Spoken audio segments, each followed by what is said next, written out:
Welcome to News Today with WDW News Today. I'm Tom Corliss. Here now the news for May 26, 2021. Physical distancing is being reduced across the Walt Disney World Resort as they prepare for theme park capacity to be increased once again. Multiple parties are now sharing a gondola on the Disney Skyliner, effectively raising the Skyliner's capacity. Cast members aren't even asking guests if they're comfortable riding with another party, they're just being sat with them. I'm sure you could ask for your own and they would oblige. With the fast-moving nature of the boarding of the Disney Skyliner, you'll need to speak up sooner rather than later if you do not want to share. As well, new signs are popping up outside of attractions. Here at the Carousel of Progress, we see this new version of the sign that makes sure that you put your mask on before entering an attraction's formal queue. We're starting to see this pop up at many attractions. It says, "Masks on." Physical distancing markers have been removed from several transportation queues, namely the extended queue for the Magic Kingdom Express monorail at the Transportation and Ticket Center, and for the bus queues at the Disney Springs bus loop. Again, getting ready. I think, we're expecting this holiday weekend to be particularly busy, and I think Disney is getting ready to up capacity, so welcome back to normal in a lot of cases. Earlier this month, the last of the game plaques for Sorcerers of the Magic Kingdom was removed from the Magic Kingdom since the attraction closed in January. Some portal screens and locks remain, but now, thankfully, Disney is replacing the pavement where the plaques once said. You may remember they did some quick patch jobs.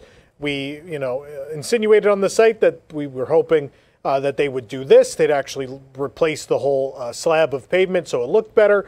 Thankfully, someone has done this, so there'll be a little remnant in the ground, at least, of the Sorcerers of the Magic Kingdom plaques. Again, the screens and key locks and things still all around the park.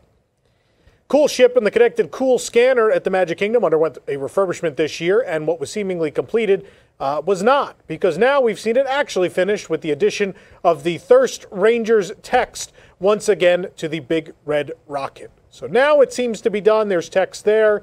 I think since the last time we talked about it on the show, there's the text back on the actual kiosk. It's nice to see it back in shape. Guests can once again pose live for a piece of silhouette or character art at the Outdoor Studio in the Magic Kingdom in Liberty Square. Since reopening, cast members have exclusively been using photos as references for their artwork, but now we noticed guests were posing live today. Since silhouette cuttings are completed in under 5 minutes, guests may now remove their masks and sit for a live cutting. Only one party is allowed in the area at a time, but in the case of characters, well, those take longer, and you will need to wear a mask if you want to pose live for that. Otherwise, cast members can still consult a photo. These are great souvenirs, by the way, the silhouettes. If you've never done one, seriously consider doing it. I have one from Disneyland, and it sits on my nightstand, and I just really like it. It's a really cute, unique souvenir. Since Walt Disney World reopened last summer, the Epcot monorail line has not been running. The Epcot monorail station has been blocked off during this time, but signage remained. But now, the main signage for the Epcot monorail has been removed. Don't get too worried, though. The signage is set to be replaced with new signage. It'll match the signs and new font of the reimagined Epcot, which we've seen pop up over the last year or so. And that being said, we still don't have a return date for the Epcot monorail line just yet. Progress on the new nighttime show for Epcot Harmonious has been ongoing for a while now, and testing has been conducted on the fountains, of the soundtrack, the waterfall screens, and so much more. But on Monday night, we spotted a new element in testing, LED lighting along the barge arms. That's right, there are LEDs going all across those arms, which actually looks pretty cool. I think that could be neat. We certainly hope it's all worth it, this big mess in the lagoon. Of course, a debut date for Harmonious has not yet been announced. Funny enough, I saw just some tourists the other day, and an elderly lady in the group. Clearly, they were not regular visitors. I think they were annual visitors. And I was walking by, and the lady just goes, "Man, they really ruined the lagoon, didn't they?" And I just started laughing.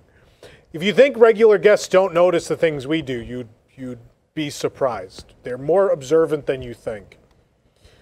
One of Epcot's highly anticipated attractions, the Guardians of the Galaxy Cosmic Rewind roller coaster, is progressing with its construction. In fact, they're now finally working on the exit area and possibly connected to a gift shop on the right side of the building. What appears to be an awning has been placed over the exit doorway, and last we had heard there was some arguing between Imagineering and Reedy Creek as to if an exit shop could go there due to fire code. So it's unclear if the store is actually being built or not. Either way, this is where guests will exit from the attraction when it is completed. As for when it will be completed, we don't know. It's supposed to be this year. Now we think it's next year, but nothing official at this time. Everyone's favorite time of year has arrived. It's summertime in Orlando. Yes, that's right. Everyone loves summer in Orlando. It's not too hot at all. We stopped by the Farmers Feast booth for the seasonal menu changes at the Taste of Epcot International Flower and Garden Festival.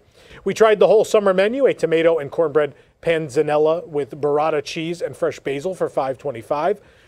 Barbecue seared pork tenderloin with summer succotash, herb butter, and grapefruit vinaigrette for $6.50. A lemon ricotta cheesecake on oatmeal raisin cookie butter with passion fruit mango compote for $5.50. And a hibiscus lemonade cocktail for $11. You can read the full review at WWNT.com. Though Asian Pacific American Heritage Month is almost over, the Lotus Blossom Cafe in Epcot's China Pavilion has new menu items to celebrate the month. They have a char siu combo and a red bean ice float, which will only be available through May 31st. We tried out the red bean ice float for $8.95, which is comprised of liquid sugar, like in a bubble tea, actual whole red beans, milk, vanilla ice cream, and ice chips. You can read the review on our site. The latest Magic Band to hit shelves at Walt Disney World has left us feeling a little strange, but that may be because it features the stars of Gravity Falls. Remember Gravity Falls, kids? I do. My personal favorite animated show of all time. This red Magic Band features 3 of the stars of the cult hit TV series that ran from 2012 to 2016. Ended way too soon, but that was the creator's decision.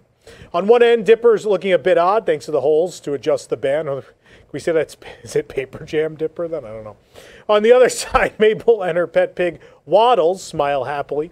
The Magic Band retails for $29.99. We found this elusive item at Mouse Gear in Epcot, but it is selling fast because people love Gravity Falls because people are smart.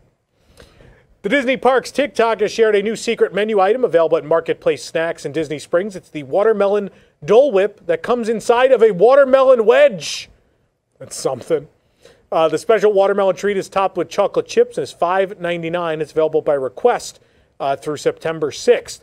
But it turns out Marketplace Snacks also has a new Dole Whip parfait available with watermelon lime or a swirl of both flavors for $5.29. We tried both of these snacks and we reviewed them both. They're on our website.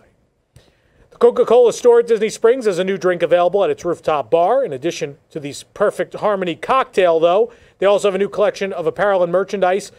This is all connected to this is a big marketing campaign for Coca-Cola. I've seen ads and everything. This Unity collection themed to 1971, which also happens to be the year Walt Disney World first opened.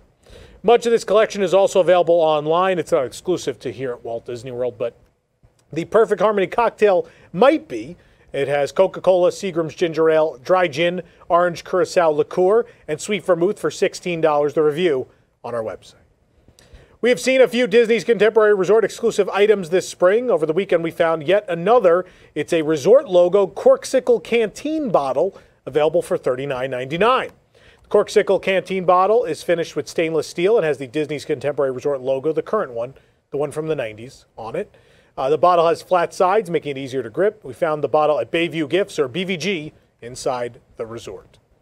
Disneyland Resort will officially reopen to out-of-state guests beginning June 15th. You don't have to ask us anymore. This update follows the announcement that the state of California will fully reopen, clearing the way for Disneyland to change these policies. Alongside the announcement was the news that the Park Pass reservation system will now be available up to 120 days in advance. The new reservation window, along with the ability to book tickets and reservations at the same time, will make it easier for guests to plan their visit. Disney reminds guests that until June 15th, all guests visiting the Disneyland Resort must be California residents, visiting in groups no larger than 3 households. The state of California strongly recommends that all guests be fully vaccinated or obtain a negative COVID-19 test prior to entering the parks. In addition, all guests will be required to wear an approved face covering throughout their visit at the Disneyland Resort. This is not surprising. It's weird that Disneyland is the only theme park in California that's only open to residents, and we expected June 15th, as silly as that is. It does give them a couple days to figure out Avengers Campus with the locals before tourists come back into play. At the same time, I'm sad I had to cancel my Avengers Campus trip. I was hoping to go for the opening, but it is nice that beginning June 15th, I could travel there if I wanted, but I don't know. There's no good reason to go June 15th. I don't know. I like to go to openings. In a couple of years ago, way back when you could travel in 2019, I went to the opening of every Disney attraction in the world that year. So I don't know, there's something special about attraction openings. Very sad I won't get to go to this one, but I hope you guys that do get to go will enjoy it. And certainly stay tuned for coverage because we do obviously have a California-based team at Disneyland News Today who will cover the opening of Avengers Campus. Jungle Cruise will reopen July 16th, 2021 at Disneyland Park with an updated experience that welcomes new characters from around the world. At the Magic Kingdom, you can continue to enjoy the Jungle Cruise while the updates are being made and all changes will be completed this summer. Progress continues at both parks as Imagineers build on the original story with new adventures that stay true to the experience. Today, Disney revealed a behind-the-scenes look at the work on the Trader Sam's newest venture, his gift shop, which recently dropped in at Disneyland. True to his reputation as the best merchant in the jungle, Sam has found a way to convert the new Lost and Found location into something more profitable for the Jungle Navigation Company Limited. The Jungle Cruise appears to be going the route of all the best rides, ending with a gift shop. True to their reputations, world-famous jungle skippers will continue their unique presentations along the river when the ride reopens at Disneyland. Of course, you can enjoy it every day at the Magic Kingdom while staring at some tarped patches. It's great. It's a great show. Since reopening, the Disneyland Railroad has adjusted its operating procedures. Guests are now only boarding at the Mickey's Toontown station. This restriction is apparently in a way to better track the railroad's wait times, as most guests are not currently using it as transportation, but because they've been without it for so long, a lot of guests are taking the Grand Circle tour, riding all the way around. So guests can exit at any other station, but they do have to board in Toontown. You can watch our full video of the Disneyland Railroad back in action right here on our YouTube channel. It's a beautiful 18-minute tour, very relaxing. The Many Adventures of Winnie the Pooh at Disneyland Park is closing for refurbishment on July 5th. Disneyland has not revealed the nature of the refurbishment or how long it will be closed, but that's when the refurbishment begins. That's pretty common practice for Disneyland. Tokyo Disney Resort often releases incredibly detailed figure sets featuring certain and often obscure icons from the parks, from Fast Pass machines to popcorn cart crank statues, or even various Critter Country characters. But the next endeavor features icons from Tokyo Disneyland's extremely popular Queen of Hearts Banquet Hall restaurant. The figures come in their own individual mystery box, but guests also have the option of buying all 6 together as a set, which will include the special mystery figure. Featured in the collection are the Spades card soldiers, the Cheshire Cat holding up directional signs, a table with 2 chairs is the greatest thing I've ever seen, an actual table and chair from the restaurant.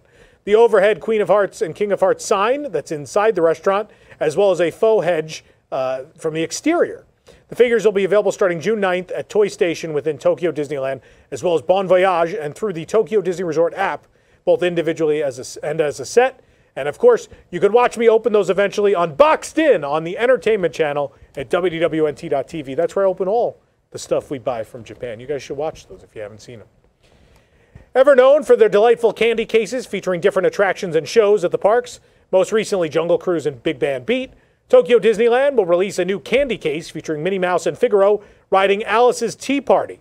The candy case features a pink and purple teacup with Minnie Mouse turning the wheel, along with Figaro. Comes with either chocolates or jelly beans. Chocolates version will be available at Grandma Sarah's Kitchen, Captain Hook's Galley, and Plasma Ray's, whereas the jelly beans will be at Ice Cream Cone's Refreshment Corner, the Queen of Hearts Banquet Hall, Huey, Dewey, and Louie's Good Time Cafe, and the Tomorrowland Terrace starting June 1st. For more information on these stories and more, head on over to WDWNT.com. This program is brought to you by our official travel agent sponsor, The Vacationeer, the engineers of your next magical vacation. Sit back and let their team of vacation planning experts craft your family's next trip. The best part, their services are free. Visit WDWNT.travel for details. The Vacationeer, the official travel agency of WDWNT. If you're enjoying the show, be sure to like this video, subscribe to WDW News Today on YouTube for more great content, and click the bell for notifications. Also, make sure to hit select all notifications so you never miss an episode of the show. For the worldwide leader in Disney Parks news, this is Tom Corliss saying enjoy the rest of your today and have a great, big, beautiful tomorrow. Hi everyone, I'm Cosmic Chris Reed, inviting you to join my co-hosts and I every Monday at 9 p.m. Eastern on WDWNT Entertainment as we chat Disney Park memories, food, and Imagineer our own attractions, restaurants, hotels, and more. Share your stories with us in the YouTube chat. Cosmic Read Live, every Monday night at 9 p.m. Eastern on WDWNT Entertainment.